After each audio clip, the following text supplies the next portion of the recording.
Баршаңызға сәлем, есімім Назира, каналыма қош келдіңіз. Қыздар, бүгін пекинский капустадан жылдам оңай жасалатын салаттың рецептісімен бөлісемін. Видеомды соңына дейін қарап, осы салатты менімен бірге жасап көріңіз. Енді мен бұл салатты үйдегі бар азық-түліктен жасай салдым.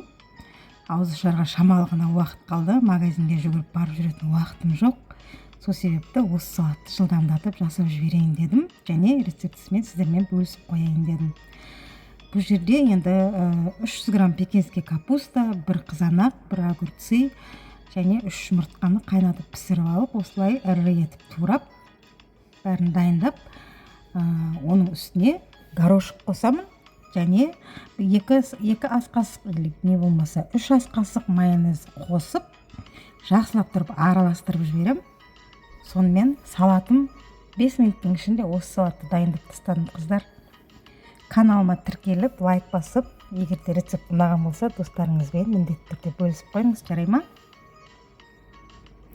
Және де менің каналымда дәмді рецепттер шығады күнделікті. Сол рецепттерді жіберіп алмас үшін төмендегі подписаться батырмасын басып, каналыма тіркеліп алыңыз. Мінекей, қыздар, осылайша 5 минуттың ішінде жылдамдатып осындай бір керемет салат дайындап тастауға болады екен. Асқазанға да жеңіл, пайдалы, витаминді, өте дәмді салат. Каналыма тіркеліп, лайк басқаныңыз үшін сізге көп рахмет.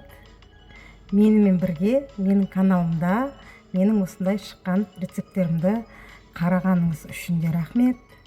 Менің каналымнан алыстамаңыз. Осы салатты жасап көріңіз, өте дәмді, және де ең бастысы жылдам дайын болады. Сосын үйіңізде бар азық-түліктен пекинский капуста болмаса, жай кәдімгі капустадан да осы салатты жасай беруге болады.